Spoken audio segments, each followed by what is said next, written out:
The other approach is one of the non-traditional language approaches to English as a second language teaching, which main goal is communication, not grammar itself, such as the autolingual method. As the author said, the main goal is to acquire language, not to learn. Therefore, this will be produced by the comprehensible input hypothesis, which will be facilitated through the teachers through different activities, which is vital. Thus, it's vital for us and important to review and to check the different hypotheses and theories that this approach contains. Now, I'll let you make a lead. So now let's continue and talk about the major principles of this methodology.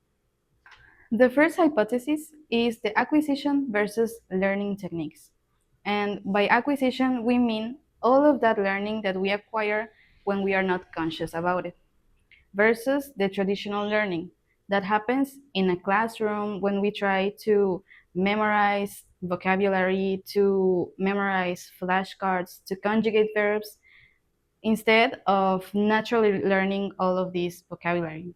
For example, in our daily life, we may acquire different types of vocabulary by watching videos, by watching movies, by listening to different conversations, and this happens in an unconscious way. The second hypothesis is related about the monitor. As we know, this methodology uses the teacher not as a person that teaches directly, but instead functions as a monitor that guides our students to the right answers.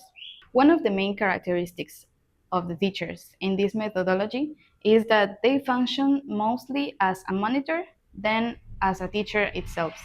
Because as a monitor, the teacher's role is to guide the students to their learning and not making them memorize structures, memorize vocabulary, or memorize another type of grammar, but instead they lead the students into their learning. And the purpose of this technique of the teacher as a monitor is that students acquire knowledge in a non-conscious way, as I mentioned before. The third hypothesis refers to the order that we follow when we are acquiring knowledge about a new language. For example, in a human cycle, a baby learns to walk before learning how to run.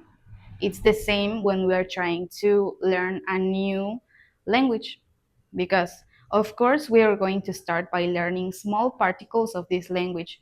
They could be just single words, vocabulary, verbs, and then we progress to learn how to use these small particles into a longer sentence and into a wider vocabulary, which means we don't learn directly to formulate questions or sentences or texts, but instead we start with small chunks of vocabulary that will help us in the future when we try to practice and communicate in a verbal way.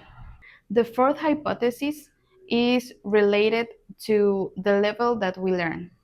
For example, all of the grammar structures and the rules that we learn are always a small step ahead of the knowledge that we already have, which means it works as an input for us to create more knowledge based on what we already know. Of course, all of these methods and techniques are always guided and supported by different materials. For example, in this method, as we want to make the student feel that he is learning in a more natural way, we tend to use as teachers different aids, especially visual aids, that will help our student to feel more related, as well as using material that is based on a real context that our student will familiarize with and try to interact with to make it more significant. And not only our visual aids are used in this methodology. Of course, as we have mentioned before, different gestures and movements are helpful for the students to try to associate meaning with a gesture. This leads us to our fifth hypothesis, which is the affective filter. Of course, we need to make our students feel familiarized with the context. Of course, it could be a little bit difficult at the beginning to relate our students' experiences with our works in class, but it's never impossible. The students feel more comfortable when they know what they are trying to learn about. For example, we tend to use different content that the student can relate into a real life context. This could be used as, for example, only with vocabulary, but also with grammar structures, especially when we tend to teach our students about grammar and writing examples. Or this could be also helpful when we try to make our students to achieve a communicative function, because it's easier for our student to talk about something that already knows and that it's more familiarized with, instead of something that the student doesn't really know about and doesn't know how to relate to it. Now, let's continue with the research findings of this methodology. Talking about research findings, we can have a lot of things to talk about it because we can find different things that lead us to know how to work with the students. And here, one of the things that I can consider as one of the most important things is that the students have better listening comprehension about the things that the teacher is talking about, because they are not just translating in their minds, they are really understanding what the teacher means when they want to communicate something. They can feel better about how the teacher is working with them. They increase their motivation and how they work in the classroom. They can feel safe in the environment that the teacher developed in the class, and they can also feel be confident about how they can work in the class and with their classmates. We can have also a better environment for them because they are not thinking about how they need to act, how they need to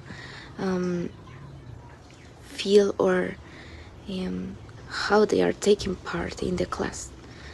They feel better with all the things that they need to do, and the teacher can help them to increase the motivation with the activities or the relation that we have with their others, and this help them to increase the speak fluency because they are not afraid to take part with their activities and all the things that the teacher make for them. And I think that that's the most important thing, that the student feels safe in their environment, and with this they can make more things with their confidence, not just with the task, with also trying to make more things with the speaking or the listening, and also trying to make more than just stay at class, just the participations, and they can improve all that skills like the speaking and listening. And I think it's that one of the most important things that we can find in this method. Now, I will represent the critical analysis of the natural approach, the strength and the challenge it faces in a modern education. From a critical perspective, the strongest point of this approach is the affective filter. Most traditional methods failed because they ignored the students' emotions. Crushes and terror provided in the anxiety is low. As future teachers, we must recognize that creating a safe environment is not just an extra. It is a fundamental requirement for language hesitation to happen. We must also address the limitations. A major criticism is the risk of fossilization. Since the natural approach avoids immediate error corrections to keep the filter low, students might develop great fluency but stay stuck in the basic grammatical mistakes. In personal or academic context, being understood is sometimes not enough. Finally, we have to analyze its feasibility. Implementing a pure natural approach in a public school with 40 or 50 students is extremely difficult. It requires a massive amount of comprehensible input and a teacher who can constantly provide visual aids and personal interaction. While the theory is brilliant, it demands significant adaptation to work in today's large and diverse classrooms. So, well, in summary, the natural approach is the powerful tool for building communication, but it requires a strategic balance. Now, my teammate will share our personal conclusion and reflection on this project. And now, to finish with this video, with this project, I'm gonna talk about the personal conclusion of our team, that what we think about this methodology, and we choose the natural approach method to search about this method. I think that this one is one of the most important methods to teach English or any other language as a second language. But this method was created the first years of the 1983 by Steph and Terrell. This way is principle to a way to teach as a native person teach his native language. I mean, in this method, it's not focused about the grammatic rules. We don't teach just grammatic rules. We teach about how can we use the language, how can we learn, improve. But this method is principal to teach uh, children as well as adults.